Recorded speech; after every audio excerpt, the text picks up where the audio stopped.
സാംസ്കാരിക വകുപ്പ് മന്ത്രി നിരുത്തരവാദിത്വപരമായ ഒരു പ്രസ്താവന നടത്തി എന്നത് ഞങ്ങളെ എല്ലാവരെയും ഏറെ വേദനിപ്പിക്കുന്നു. കേരള കത്തോലിക്ക മെത്രാൻ സമിതിയുടെ അധ്യക്ഷൻ എന്ന നിലയിൽ, KCBCയുടെ പ്രസിഡന്റ് എന്ന നിലയിൽ അദ്ദേഹത്തോട് സാംസ്കാരിക വകുപ്പ് മന്ത്രിയോട് ആവശ്യപ്പെടുന്നത് അദ്ദേഹം ആ പ്രസ്താവന പിൻവലിക്കേണ്ടതാണ്. അദ്ദേഹം ആ പ്രസ്താവന പിൻവലിക്കുന്നതുവരെ സർക്കാരുമായിട്ടുള്ള മറ്റ് പരിപാടികളിലെ ഗുണപരമായ പൊതു സമീപനത്തിൽ ഞങ്ങൾ വിട്ടുനിൽക്കും. നമ്മുടെ നാട്ടിൽ ഒരു ജനവിഭാഗത്തിന് ജീവിക്കാൻ കഴിയാത്ത അന്തരീക്ഷം ഉണ്ടായിരിക്കുന്നു. ബഹുമാന്യ പ്രധാനമന്ത്രി ആ കാര്യത്തിൽ ഇടപെടണം, ആ പ്രദേശം സന്ദർശിക്കണം, ഞങ്ങളുടെ പ്രയാസങ്ങളും ആശങ്കകളും പരിഹാരം കാണണം എന്ന് സ്നേഹബുദ്ധിയ എങ്കിലും പറയേണ്ടതായിരുന്നു എന്നാണ് ഞാൻ നടത്തിയ പ്രസംഗത്തിൽ ഞാൻ പറഞ്ഞത്. ആ രാഷ്ട്രീയമായ എൻ്റെ നിലപാടിൽ ഒരു മാറ്റവും വരുത്താൻ ഞാൻ ഉദ്ദേശിക്കുന്നില്ല. ആ നിലപാടിൽ ഞാൻ ഉറച്ചു നിൽക്കുകയാണ്. ഈ കേക്കിൻ്റെയും മീനിൻ്റെയും കാര്യത്തിൽ എന്തെങ്കിലും പ്രയാസമോ വേദന ഉണ്ടെങ്കിൽ ആ ഭാഗം ഞാൻ പിൻവലിക്കുന്നു. എൻ്റെ രാഷ്ട്രീയ നിലപാട് ഞാൻ അവിടെ പറഞ്ഞു. അതെൻ്റെ വ്യക്തിപരമായ അഭിപ്രായ പ്രകടനമാണ്. എല്ലാ പുരോഹിത ശ്രേഷ്ഠരോടും എനിക്ക് ബഹുമാനമാണ്. അവരെ ഒന്നും മോശപ്പെടുത്താൻ ഒരു ഘട്ടത്തിലും ഞാൻ ശ്രമിച്ചിട്ടില്ല, ശ്രമിക്കുകയുമില്ല. അവർക്ക് അങ്ങനെ ഒരു ആശങ്കയും വേണ്ട. ഞാൻ ഇന്ന് വരെ ഒരാളിനെ വ്യക്തിപരം ആക്ഷേപിക്കുന്ന ആളല്ല, ആക്ഷേപിക്കത്തുമില്ല.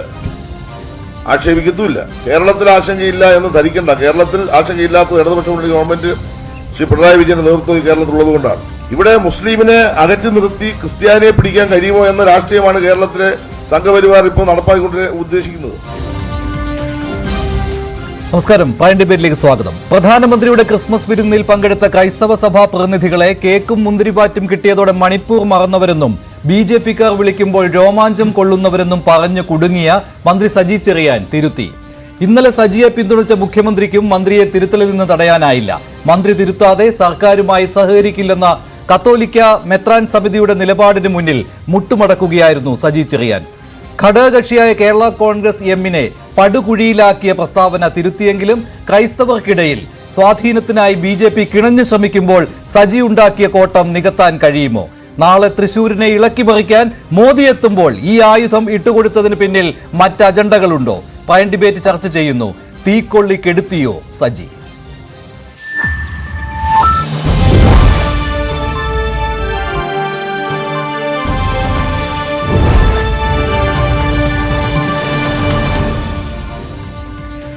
പ്രൈം ഡിബേറ്റിൽ കത്തോലിക്ക Congress global director father Philip കവിയിൽ, രാഷ്ട്രീയ നിരീക്ഷകൻ ശ്രീ ഫക്രുദ്ദീൻ അലി, CPM സഹയാത്രികൻ അഡ്വക്കേറ്റ് BN ഹസ്കർ എന്നിവർ ചേരുകയാണ്.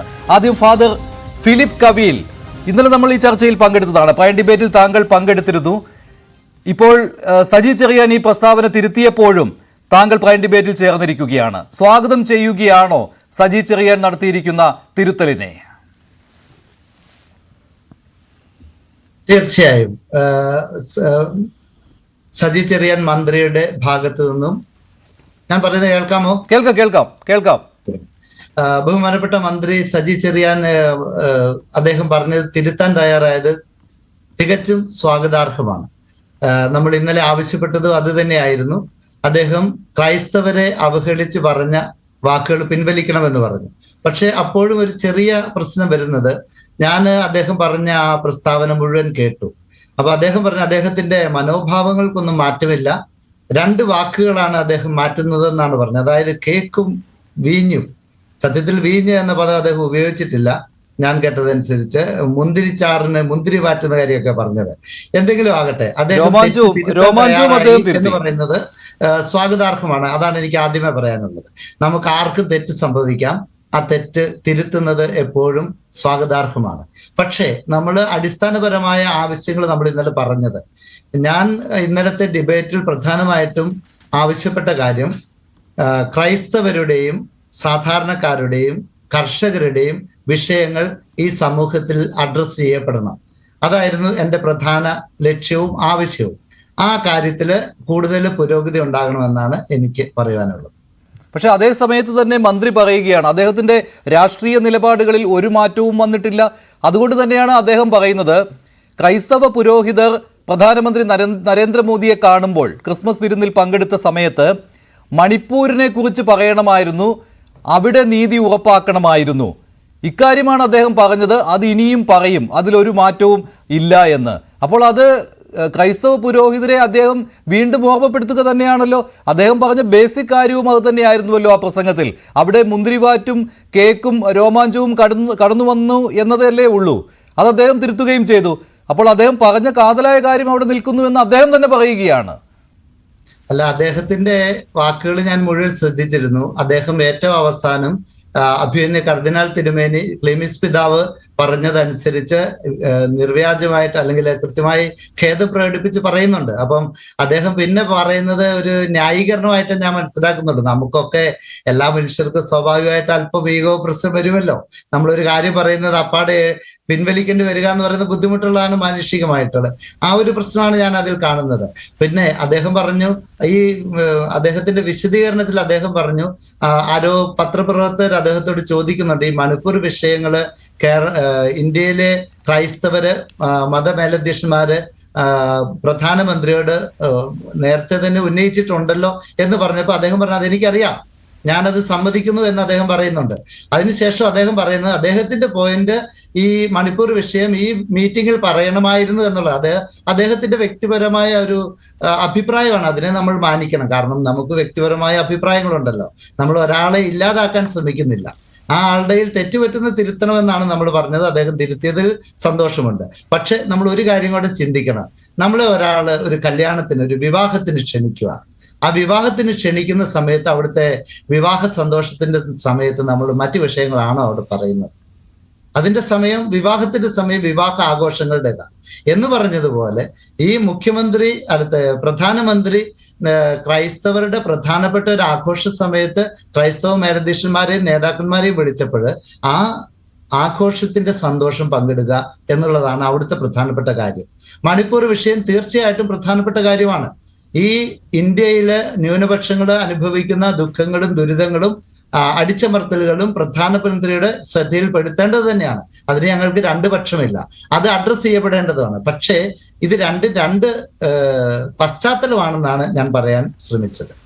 താങ്കൾ പറഞ്ഞു ഫാദർ ഫിലിപ്പ് കവിയിൽ, കർഷകരുടെയും ക്രൈസ്തവരുടെയും പ്രശ്നങ്ങൾ അത് സമൂഹത്തിൽ മുഖ്യധാരയിലേക്ക് കൊണ്ടുവരണം, അതിനുള്ള പ്രവർത്തനമാണ് നടത്തുന്നത് എന്ന്, അതിന് സർക്കാർ തയ്യാറാകണം എന്ന് ഇദ്ദേഹവും മന്ത്രി സജി ചെറിയാനും പറയുന്നത് അതോടൊപ്പമാണ്, ആ കോസിനൊപ്പം തന്നെയാണ് ഞങ്ങൾ, അതുകൊണ്ട് തന്നെയാണ് ഈ മണിപ്പൂർ ഞങ്ങൾ ഓർമ്മിപ്പിക്കുന്നത് എന്നും മറ്റ് CPM നേതാക്കളും അത് പറഞ്ഞിരുന്നു. അതോടൊപ്പം തന്നെ ഈ കേരളത്തിൽ അങ്ങനെ ഈ ക്രൈസ്തവ സമൂഹത്തെ അടിച്ചമർത്തുന്ന ഒരു കാര്യം നടക്കുന്നില്ലല്ലോ എന്ന് പറഞ്ഞപ്പോൾ അദ്ദേഹം നൽകിയ വിശദീകരണം താങ്കൾ ശ്രദ്ധിച്ചുവല്ലോ. അത് ഇടതുപക്ഷം കേരളം ഭരിക്കുന്നത് കൊണ്ടാണ് അങ്ങനെ സംഭവിക്കാത്തത് എന്ന്. അതായത് സംഘ് പരിവാറിനെ തടുക്കുവാൻ ഇടതുപക്ഷത്തിനെ കേരളത്തിൽ കഴിയുകയുള്ളൂ എന്നുള്ള കാര്യം അദ്ദേഹം ആവർത്തിച്ച് പറയുകയാണ്. അതേ സമയത്ത് തന്നെയാണ് ഇപ്പോഴത്തെ കാര്യം തന്നെ എടുക്കാം. നാളെ പ്രധാനമന്ത്രി തൃശ്ശൂരിൽ വരുന്ന ഒരു സമയമാണ്. പ്രധാനമന്ത്രിയുടെ വരവിൻ്റെ ഉദ്ദേശ്യങ്ങളിൽ ഒന്ന് എന്ന് പറയുന്നത് ക്രൈസ്തവ സമൂഹത്തോട് BJPയെ കൂടുതൽ അടുപ്പിക്കുക, അല്ലെങ്കിൽ ക്രൈസ്തവ സമൂഹത്തെ BJPയിലേക്ക് ആകർഷിക്കുക എന്നതുകൂടിയാണ്. അത് BJP ദേശീയ നേതാക്കളുടെ സന്ദർശന വേളയിൽ എപ്പോഴും ഉണ്ടാകാറുള്ളതാണ്. അപ്പോൾ ഈ ഒരു ഘട്ടത്തിൽ അതൊരു രാഷ്ട്രീയ വിഷയമായി കൂടി മാറുകയാണ്. അവിടെയാണ് ക്രൈസ്തവരോടുള്ള ഒരു ഉപദേശ രൂപേണ ഈ മന്ത്രി പറയുന്നത്, സംഘ് പരിവാറിനെ തടഞ്ഞു നിർത്തുന്നത് ആരാണെന്ന് നിങ്ങൾക്കറിയാമോ? അത് ഇടതുപക്ഷമാണെന്ന്. മനസ്സിലായി. അപ്പൊ എനിക്ക് അതിനെക്കുറിച്ച് പറയാനുള്ള കാര്യം, പ്രധാനമന്ത്രി നാളെ തൃശ്ശൂർ വരുമ്പോൾ ഞങ്ങളെ അങ്ങനെയെങ്കിലും ക്ഷണിക്കുകയാണെങ്കിൽ ഞങ്ങൾക്ക് ഞങ്ങളുടെ കാര്യങ്ങൾ പറയാൻ സാധിക്കും. ഞാൻ പറയുന്നത് കേൾക്കാം ഫാദർ, പറഞ്ഞോളൂ. പ്രധാനമന്ത്രി ഞങ്ങളെ നാളെ ക്ഷണിക്കുകയാണെങ്കിൽ തീർച്ചയായും ആ കണ്ടുമുട്ടലിൽ ഞങ്ങൾക്ക് ന്യൂനപക്ഷങ്ങളുടെ കാര്യങ്ങൾ കൃത്യമായും വ്യക്തമായും പറയാൻ സാധിക്കും.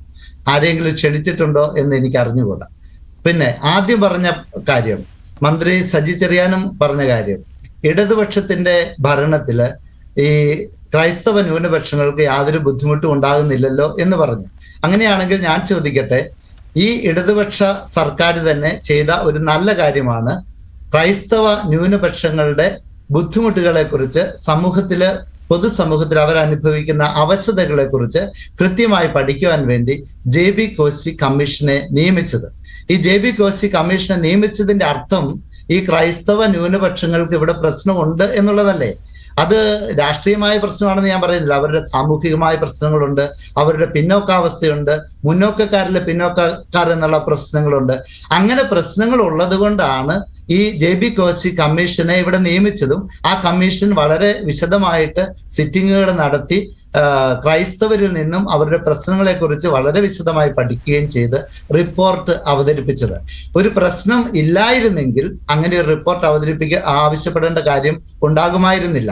അതുകൊണ്ട് തീർച്ചയായിട്ടും ക്രൈസ്തവ ന്യൂനപക്ഷങ്ങൾക്ക് വിവിധ തലങ്ങളിൽ പ്രശ്നങ്ങൾ ഇവിടെ ഉണ്ട്, അതിന് പരിഹരിക്കപ്പെടേണ്ടതുമാണ്. അതിനുള്ള നിർദ്ദേശങ്ങൾ ഈ ഗവൺമെന്റിന് തന്നെ ഈ ഗവൺമെന്റ് നിശ്ചയിച്ച കമ്മീഷൻ സമർപ്പിച്ചിട്ടുണ്ട്. ഞങ്ങളുടെ ആവശ്യം, ഈ ക്രൈസ്തവരോട് ഇത്ര സ്നേഹമുള്ളവരാണെങ്കിൽ നിങ്ങൾ ആ റിപ്പോർട്ട് കൃത്യമായി പുറത്തുവിട്ട് അതിലെ ഓരോ കാര്യങ്ങളും പരിശോധിച്ച് ഗവൺമെന്റ് അതിന് സത്വര നടപടികൾ സ്വീകരിക്കണമെന്നുള്ളതാണ്. അങ്ങനെ ചെയ്യുകയാണെങ്കിൽ ഈ ന്യൂനപക്ഷ സ്നേഹം ആത്മാർത്ഥമാണ് എന്ന് ഞങ്ങൾ മനസ്സിലാക്കും. അതോടൊപ്പം തന്നെ മറ്റൊരു കാര്യം കൂടിയുണ്ട്. അദ്ദേഹം പറയുന്ന കാര്യം, ഫക്രുദ്ദീൻ താങ്കളിലേക്ക് വരാം, ഇപ്പോൾ ഫാദറിനെ കിട്ടിയത് കൊണ്ടാണ്. ഫാദർ, മറ്റൊരു കാര്യം എന്ന് പറയുന്നത്, സജി ചെറിയാൻ ഈ വിശദീകരണത്തിൽ അദ്ദേഹം ഒരു വലിയ വിശദീകരണ കുറിപ്പാണ് തയ്യാറാക്കിക്കൊണ്ട് വന്നത്. തുടക്കം മുതൽ തന്നെ അറിയാമായിരുന്നു അദ്ദേഹം ഈ കേക്കും മുന്തിരിവാറ്റും രോമാഞ്ചവും ഇത് ഞാൻ തിരുത്തുന്നു എന്ന് പറയുകയേ ഉള്ളൂ, ബാക്കിയെല്ലാം അദ്ദേഹം ഈ എഴുതി തയ്യാറാക്കിക്കൊണ്ട് വന്ന കുറിപ്പ് വായിക്കുകയുള്ളൂ എന്ന്. അദ്ദേഹം പറയുന്ന ഒരു കാര്യമുണ്ട്, ഈ ഒരു വിഭാഗത്തെ അകറ്റി രണ്ട് ന്യൂനപക്ഷ വിഭാഗങ്ങൾ തമ്മിലുള്ള ക്രൈസ്തവരും മുസ്ലിങ്ങളും ഇവർ തമ്മിലൊരു ഭിന്നത ഉണ്ടാക്കിക്കൊണ്ട് സംഘപരിവാർ ഒരു ശ്രമം നടത്തുകയാണ്. അവരുടെ പക്ഷത്തേക്ക് ഒരു വോട്ട് ബാങ്ക് കൂടി കൊണ്ടുവരിക എന്നുള്ളത് അത് ക്രൈസ്തവ സമൂഹത്തെയാണ്. ആ തിരിച്ചറിവുണ്ടാവണം എന്നുള്ള ഒരു ഉപദേശം കൂടി അദ്ദേഹം നൽകുന്നുണ്ട്. അതിനെ ഞങ്ങൾ സമ്മതിക്കുകയില്ല, ഇടതുപക്ഷം സമ്മതിക്കുകയില്ല എന്ന് അദ്ദേഹം ഊന്നി പറയുകയാണ് ഉണ്ടായത്. അതിനുള്ള മറുപടി? അതെ, ഞാനത് കേൾക്കുകയുണ്ടായി അദ്ദേഹം പറഞ്ഞത്. പിന്നെ എനിക്ക് അദ്ദേഹത്തിന്റെ ഈ വിശദീകരണം കേട്ടപ്പോൾ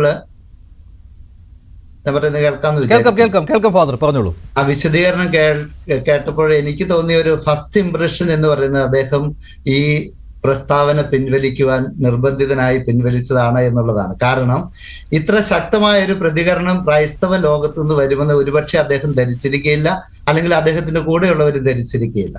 പക്ഷെ ക്രൈസ്തവരെ ഇന്ന് അണമുട്ടിയ പാമ്പ് കടിക്കും എന്ന് പറഞ്ഞ സ്ഥിതിയിലേക്ക് എത്തിയിരിക്കുകയാണ്.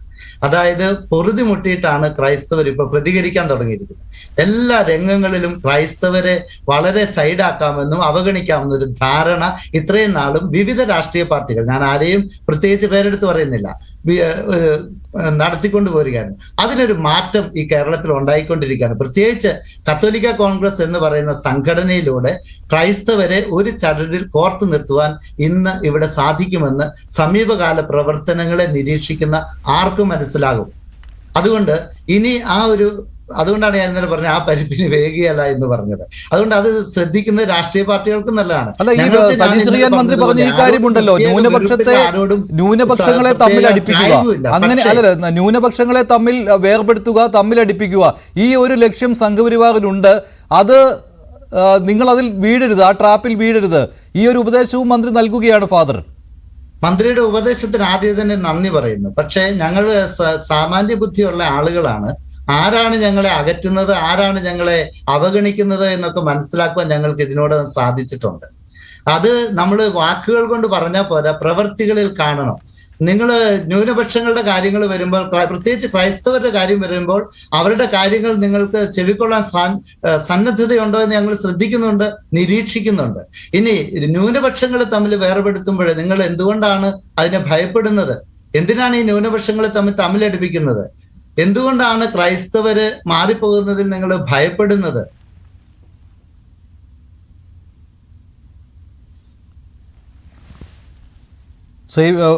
ഞാൻ താങ്കളിലേക്ക് വരാം. ശ്രീ ഫക്രുദ്ദീൻ അലി, എന്താണ് സംഭവിച്ചത് ഈ 2 ദിവസം കൊണ്ട്? സജി ചെറിയാൻ ഇന്നലെ ഈ കേക്കും മുന്തിരിവാറ്റും രോമാഞ്ചവും ഒക്കെ പറഞ്ഞപ്പോൾ മുഖ്യമന്ത്രി പിന്നീട് മാധ്യമങ്ങളെ കണ്ടപ്പോൾ അതിലൊരു തിരുത്തൽ വരുത്തുമെന്ന ഒരു സൂചനയും നൽകിയിരുന്നില്ല. പക്ഷേ ഇരുട്ടി വെളുത്തപ്പോഴേക്കും കാര്യങ്ങളെല്ലാം മാറി മറിയുന്നതാണ് കണ്ടത്. എന്തായാലും സജി ചെറിയാൻ നിർബന്ധിതനാകുന്നതാണല്ലോ കണ്ടത് ഇങ്ങനെ ഒരു തിരുത്തൽ വരുത്തിയതോടുകൂടി. അപ്പോൾ ഈ ക്രൈസ്തവ സമൂഹത്തിൽ വലിയൊരു യോജിപ്പിക്കാര്യത്തിൽ ഉണ്ടായി എന്നാണോ? അങ്ങനെ വരുമ്പോൾ എന്തോ കണ്ട് പേടിച്ചു പോയി CPM എന്നാണോ? അതെ, അങ്ങനല്ല. അത് ഒന്നാമത്തെ കാര്യം എന്ന് വെച്ചാൽ തിരുത്തുന്നൊരു ഉറപ്പായിരുന്നു. എന്ത് തിരുത്തും?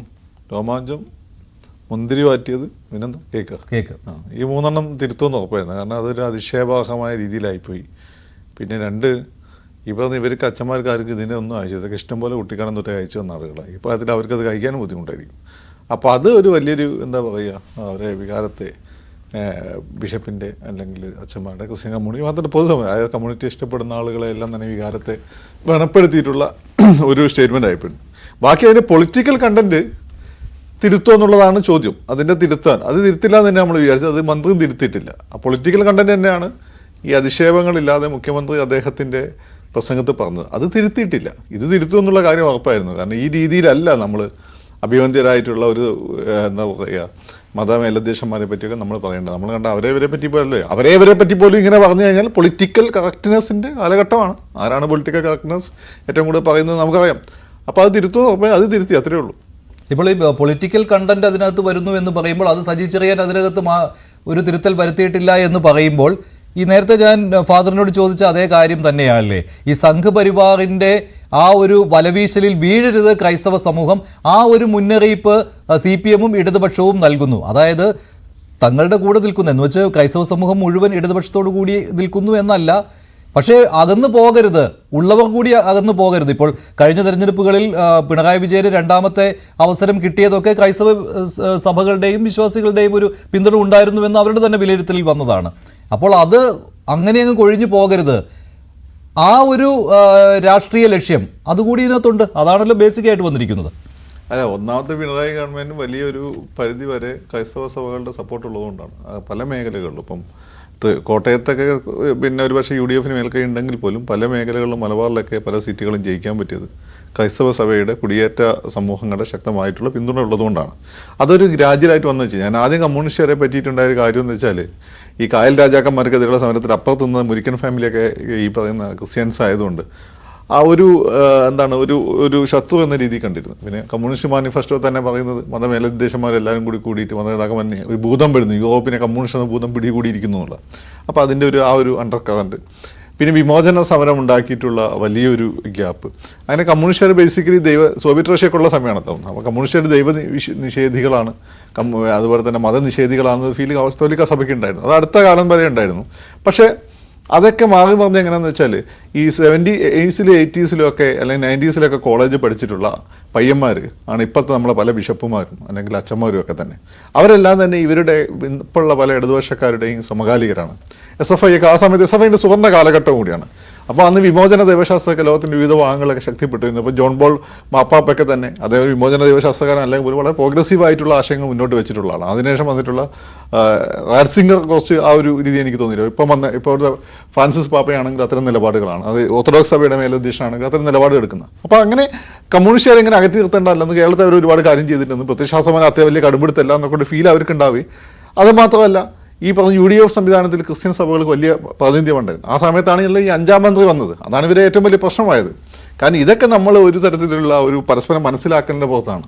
അപ്പം 4 ആൾ കൂടിയത് കൊണ്ടോ അല്ലെങ്കിൽ ഈ പറയുന്നതിനെ കുറച്ച് കാശ് കയ്യിൽ വന്നതുകൊണ്ടോ എന്നാൽ പിന്നെ നമുക്കങ്ങ് രാജാക്കന്മാരാ എന്ന് കൂടെയുള്ളവർ വിചാരിച്ച് സ്വാഭാവികമായിട്ടും ഞങ്ങൾ എന്താണ് കാണിച്ചു കൊടുക്കേണ്ട ഉത്തരവാദിത്തം അവർക്ക് വരും. അത് മരിച്ചുപോയ തങ്ങൾക്ക് പറ്റിയൊരു വലിയ അബദ്ധമാണ്. പിന്നെ ആ തങ്ങൾ കുറച്ചുകൂടി മറ്റു അംഗന്മാരെ പോലല്ല, കുറച്ച് ഇസ്ലാമിസ്റ്റാന്ന് എനിക്ക് ചിലപ്പോൾ തോന്നിയിട്ടുണ്ട്. അതൊക്കെ ആയിരുന്നു അതിന് പിന്നിലുള്ള കാരണങ്ങൾ, പല കാരണങ്ങൾ.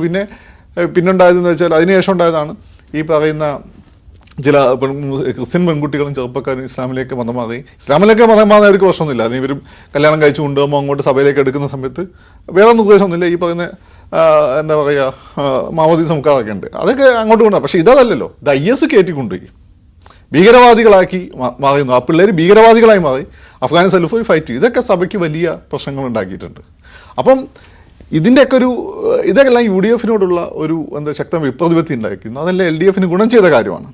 പക്ഷേ അങ്ങനെയൊക്കെ പോകുന്ന സമയത്തും സഭ ഒരിക്കലും ആരുടെയും പിന്നെ എന്താ പറയുക സഭയുടെ ഒരു ചരിത്രം നിങ്ങൾ എടുത്തു നോക്കി കഴിഞ്ഞാൽ ആരുടെയും പോക്കറ്റ് കയറി ഇരുന്നിട്ടില്ല. സഭയുടെ എൻ്റെ ഹിസ്റ്ററി അതാണ്.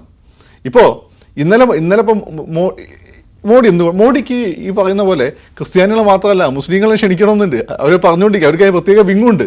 എന്തുകൊണ്ടാണ് അവർക്ക് പെരുന്നാളിനൊക്കെ നമ്മുടെ ചില നേതാക്കന്മാരെ കാണാൻ പോകാനൊരു പേടി?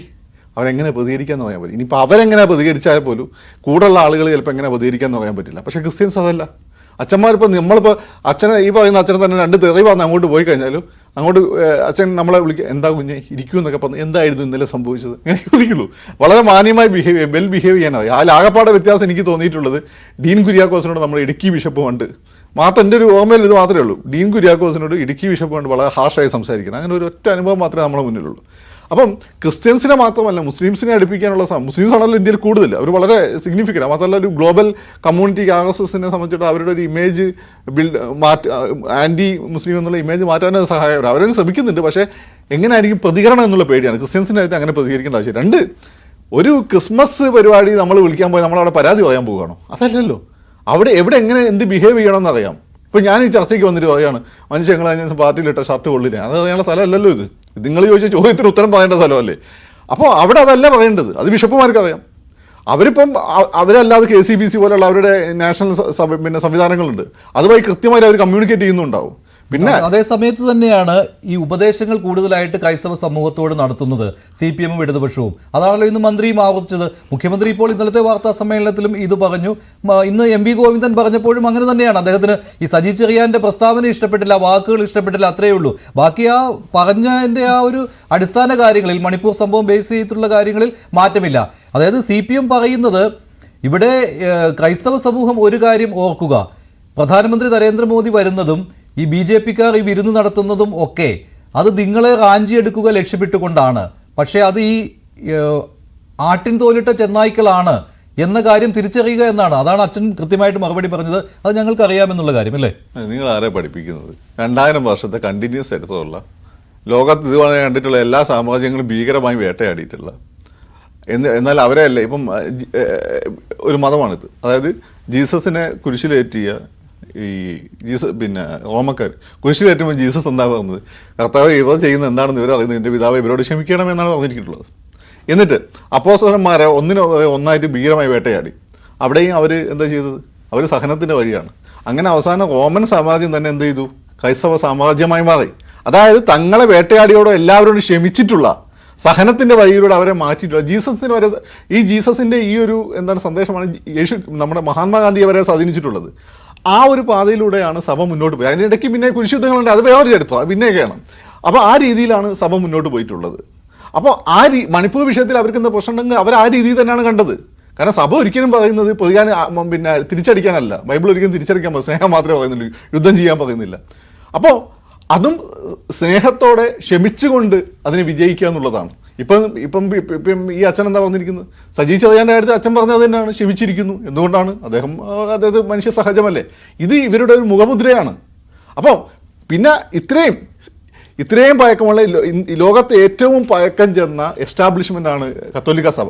അതുപോലെ തന്നെ ഈസ്റ്റേൺ ചർച്ചാണ് അത്. ഇവരെയൊക്കെ നിങ്ങളെ പഠിപ്പിക്കുമ്പോണ്ടല്ലോ, ഈ നേഴ്സറി പിള്ളേർ പോയിട്ട് PhD-ക്കാരെ പഠിപ്പിക്കുന്ന പോലെ ആയിപ്പോൾ.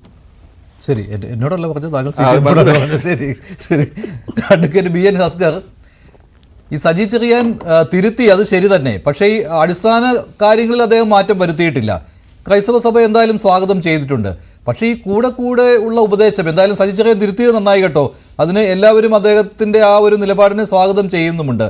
ചിലയിടങ്ങളിൽ മാത്രം ഇത് ആത്മാർത്ഥതയില്ലാത്ത ചില തിരുത്താണെന്ന് പറയുന്നുമുണ്ട്. പക്ഷേ തിരുത്താൻ അദ്ദേഹം തയ്യാറായല്ലോ, നന്നായി. പക്ഷെ വീണ്ടും നിങ്ങളുടെ ഉപദേശം തുടരുകയാണ് ക്രൈസ്തവ സമൂഹത്തോട്. അവർ പറയുന്നുണ്ട് ഞങ്ങൾക്കറിയാം, ഞങ്ങളെ ഉപദേശിച്ച് വഷളാക്കാൻ വരേണ്ട എന്ന്. Advocate BN Haskar. മഞ്ജുഷേ, നമ്മൾ കഴിഞ്ഞ ദിവസം ഈ വിഷയം ചർച്ചയിലെടുക്കുമ്പോൾ സ്വാഭാവികമായും വലിയൊരു ആശങ്കയുടെ മൂടുപടമുണ്ടായിരുന്നു. സ്വാഭാവികമായി നാം കരുതിയിരുന്നത് സഖാവ് സജി ചെറിയന്റെ വാക്കുകൾ, അവിടെ സ്വാഭാവികമായിട്ട് അദ്ദേഹം പറഞ്ഞ വാക്കുകളിൽ ചില കാഠിന്യമുള്ളതും പരിഹാസം നിറഞ്ഞതുമായിരുന്നു എന്നുള്ളത് തന്നെയായിരുന്നു പൊതുബോധത്തിൽ കേരളമാകെ തിളച്ചു മറിഞ്ഞത്. അതിൽ അദ്ദേഹം തിരുത്തിയിരിക്കുന്നു. അദ്ദേഹം തിരുത്തുമ്പോൾ സ്വാഭാവികമായും അദ്ദേഹം പറഞ്ഞിട്ടുള്ള രാഷ്ട്രീയ നിലപാടുകളെ സംബന്ധിച്ച് വീണ്ടും ചർച്ചയാകേണ്ടതും അത് ചർച്ച ചെയ്യപ്പെടണം എന്നു തന്നെ ആഗ്രഹിക്കുകയാണ്. കാരണം എന്തുകൊണ്ട് RSSും സംഘപരിവാറും എടുക്കുന്ന നിലപാടുകൾ, ആ നിലപാടുകളുടെ രാഷ്ട്രീയ അടിത്തറയുള്ള BJP എന്തുകൊണ്ട് കോൺഗ്രസ് ക്രൈസ്തവ സഭകളുമായി അടുക്കാൻ ശ്രമിക്കുന്നു എന്നുള്ളിടത്താണ് ഞാൻ അതിൽ വളരെ ശക്തമായ വിയോജിപ്പ് കാര്യത്തിലുള്ളത്. RSSന്റെ നിലപാടുകളിൽ കാലോചിതമായി മാറ്റങ്ങൾ വരുത്തിയിട്ടില്ല. അവർക്കത് മാറ്റാനുമാവില്ല. കാര്യം അവരുടെ ആശയ സംഹിതയിൽ എഴുതി വെക്കപ്പെട്ടിട്ടുള്ളത് ആഭ്യന്തര ശത്രുക്കളായിട്ടാണ് ക്രിസ്ത്യാനികളെ കാണുന്നത്.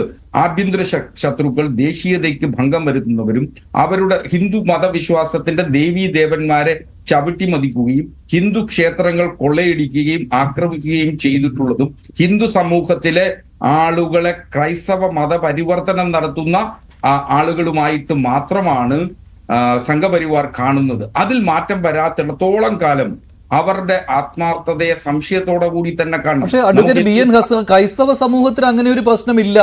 അങ്ങനെയാണെങ്കിൽ ക്രൈസ്തവ സഭാ നേതൃത്വം എത്ര തവണ നിങ്ങൾ ഉപദേശിച്ചു BJPയോട് അടുക്കാൻ പോകരുത്, സംഘപരിവാറിനോട് അടുക്കാൻ പോകരുത്, പ്രധാനമന്ത്രി നരേന്ദ്രമോദിയുടെ കൂടെ ഇരിക്കാൻ പോകരുത് എന്നൊക്കെ. പക്ഷേ ക്രൈസ്തവ സമൂഹം പലതവണ അത് ചെയ്തിട്ടുണ്ടല്ലോ. അപ്പോൾ അവർക്ക് അങ്ങനെ ഒരു ആശങ്കയില്ല.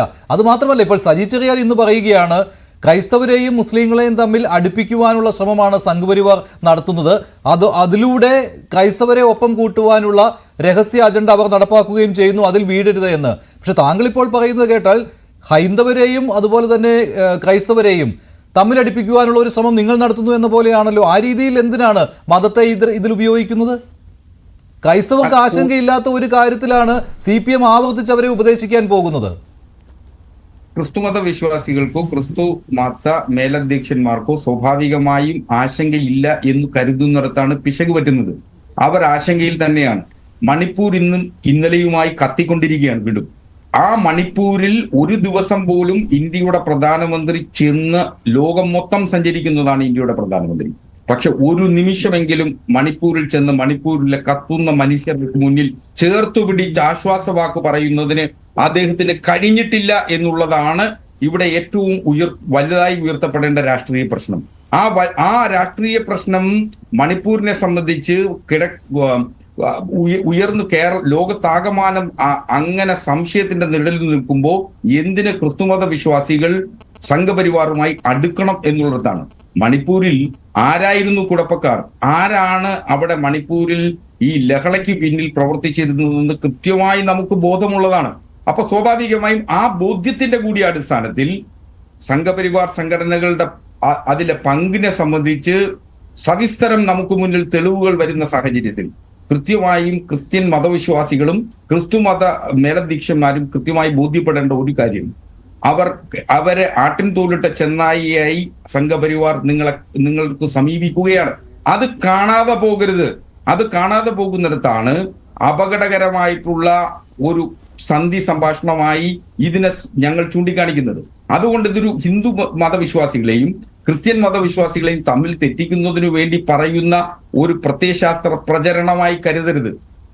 ആശയപരമായി സംഘപരിവാറിന് ക്രിസ്ത്യാനികളോടും മുസ്ലിങ്ങളോടും കമ്മ്യൂണിസ്റ്റുകളോടും ഉള്ള ഏറ്റവും വലിയ പ്രതിബദ്ധത അല്ലെങ്കിൽ അവരുടെ നിരീക്ഷണം എന്ന് പറയുന്നത് ബഞ്ച് ഓഫ് തോട്ട്സിലെയും അല്ലെങ്കിൽ വിചാരധാരയുടെ ആഭ്യന്തര ശത്രുക്കൾ എന്ന് പറയുന്നിടത്താണ്. ഇപ്പോൾ ഞാൻ താങ്കളിലേക്ക് പറയാം, ഇപ്പോൾ സ്ഥിരമായിട്ട് പറയുന്ന കാര്യമാണിത്. വിചാരധാര അടിസ്ഥാനമാക്കിക്കൊണ്ട് ഇവരെ ആരാണ് ക്രൈസ്തവരെ ആഭ്യന്തര ശത്രുക്കളായിട്ട് കാണുന്നു ആ സംഘപരിവാർ.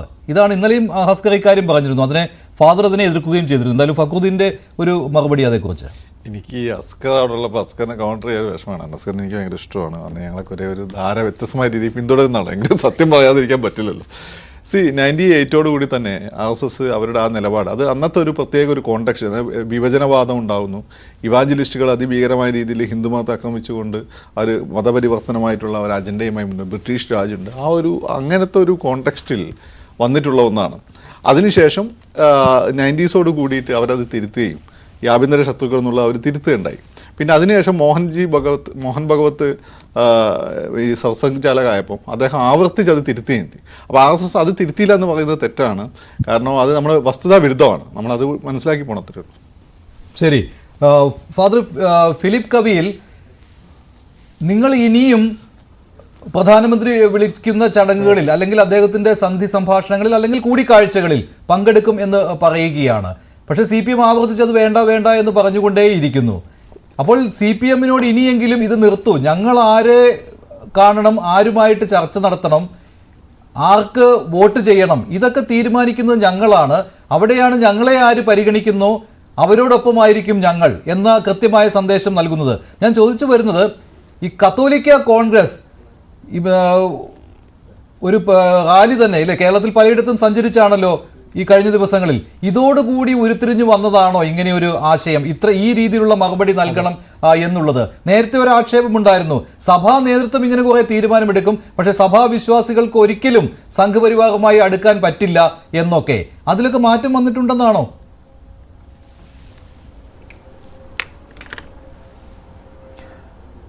സഭയിലെ ഇപ്പോഴത്തെ സ്ഥിതി പറഞ്ഞു കഴിഞ്ഞാൽ ഇത് പെട്ടെന്നുണ്ടായ ഒരു കാര്യമല്ല.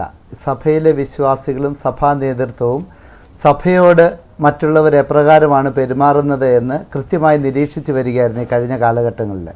ഓരോ പ്രത്യേക കാര്യങ്ങളിലും ഞങ്ങളോട് ഓരോ രാഷ്ട്രീയ പാർട്ടികളും ഏത് നിലപാടാണ് എടുത്തിരിക്കുന്നതെന്ന് ഞങ്ങൾ കൃത്യമായി നിരീക്ഷിക്കുകയും വിലയിരുത്തുകയും ചെയ്യുന്നുണ്ട്. അതിൻ്റെ അകത്ത് ആർക്കും യാതൊരു സംശയവും വേണ്ട. ഇനി മുതൽ കത്തോലിക്കർ അല്ലെങ്കിൽ ക്രൈസ്തവർ ഒരുമിച്ച് നിൽക്കുവാനും ക്രൈസ്തവരുടെ ആവശ്യങ്ങൾ കൃത്യമായി വ്യക്തമായി അവതരിപ്പിക്കാനും തീരുമാനിച്ചിട്ടുണ്ട്. കത്തോലിക്ക കോൺഗ്രസ് എന്ന് പറയുന്ന സമുദായ സംഘടന ഇത് കത്തോലിക്കരുടെ അല്ലെങ്കിൽ ക്രൈസ്തവരുടെ മാത്രം ആവശ്യങ്ങൾക്ക് വേണ്ടി അല്ല നിൽക്കുന്നത്. ഇവിടെ കർഷകർക്കും സാധാരണക്കാർക്കും വേണ്ടി പ്രവർത്തിക്കും എന്ന് പറയുമ്പോൾ അതിൽ കത്തോലിക്കരായിട്ടുള്ള ക്രൈസ്തവരായിട്ടുള്ള ആളുകൾ നേതൃത്വം എടുക്കുന്നു എന്ന് വേണം നിങ്ങൾ മനസ്സിലാക്കാൻ. ഞാൻ ഇന്നലെ തന്നെ പറഞ്ഞിരുന്നു, ആ കടുവ ആക്രമിച്ച വീട്ടിൽ ചെന്നപ്പോൾ അതൊരു കത്തോലിക്കൻ്റെ കുടുംബം അല്ലായിരുന്നു, ഒരു ഹൈന്ദവ കുടുംബമായിരുന്നു. അവരുടെ ആ ദയനീയ അവസ്ഥയിൽ അവരുടെ കൂടെ നിൽക്കുവാൻ ഞങ്ങൾ സന്നദ്ധത കാണിച്ചു. ഞങ്ങൾ കാണിച്ചത് ഇവിടുത്തെ ഗവൺമെൻറ്റിന് ഒരു മാർഗനിർദ്ദേശം നൽകാൻ വേണ്ടി തന്നെയാണ്. നമ്മൾ തിരഞ്ഞെടുക്കുന്ന ജനപ്രതിനിധികൾ നമ്മുടെ എല്ലാവരുടെയും കൂടി ജനപ്രതിനിധികളാണ്. ഇവിടുത്തെ സർക്കാർ ക്രൈസ്തവൻ്റെയും ഹൈന്ദവൻ്റെയും മുസ്ലിമിൻ്റെയും കൂടെയുള്ള സർക്കാരാണ്. എല്ലാവരെയും പരിഗണിക്കണം. ഈ നാട്ടിൽ സഹിഷ്ണുത നിലനിൽക്കണം. ഇന്ന് നാളെ പ്രധാനമന്ത്രി വരുമ്പോൾ ആ പ്രധാനമന്ത്രിയെ കാണാൻ പാടില്ല എന്ന് പറഞ്ഞാൽ എൻ്റെ അഭിപ്രായത്തിൽ അത് അസഹിഷ്ണുതയാണ്. നാളെ മുഖ്യമന്ത്രി വിളിക്കുമ്പോൾ മുഖ്യമന്ത്രിയെ കാണാൻ പാടില്ല എന്ന് മറ്റു പാർട്ടിക്കാർ പറഞ്ഞാൽ എൻ്റെ അഭിപ്രായത്തിൽ അത് അസഹിഷ്ണുതയാണ്. ഈ നാട്ടിൽ സഹിഷ്ണുത പുലരണം, പരസ്പര സ്നേഹവും വിശ്വാസവും വർദ്ധിപ്പിക്കണം.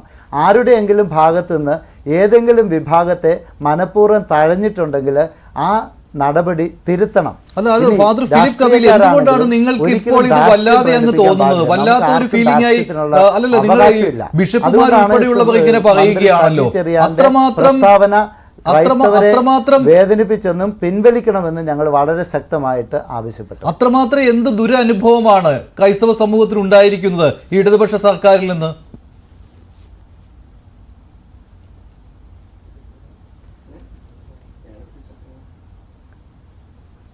ക്രൈസ്തവരെ സംബന്ധിച്ചിടത്തോളം ക്രൈസ്തവരുടെ വിഷയങ്ങൾ എന്ന് പറഞ്ഞാൽ സാധാരണക്കാരുടെ വിഷയങ്ങളാണ്. ഇവിടെ കടബാധ്യതയാൽ കഷ്ടപ്പെടുന്ന മനുഷ്യർ, ഞങ്ങളുടെ ഈ കണ്ണൂർ ഡിസ്ട്രിക്റ്റിൽ ഇരിട്ടി പ്രദേശത്ത് തന്നെ 2-3 കർഷക ആത്മഹത്യകൾ നടന്നു. അവർക്കൊക്കെ ജപ്തി വിഷയങ്ങളുണ്ടായിരുന്നു, ജീവിക്കാൻ പറ്റാത്ത വിഷയങ്ങളുണ്ടായിരുന്നു. വന്യമൃഗങ്ങളുടെ ആക്രമണം മൂലം അവർക്ക് അവരുടെ വീടും പുരയിടവും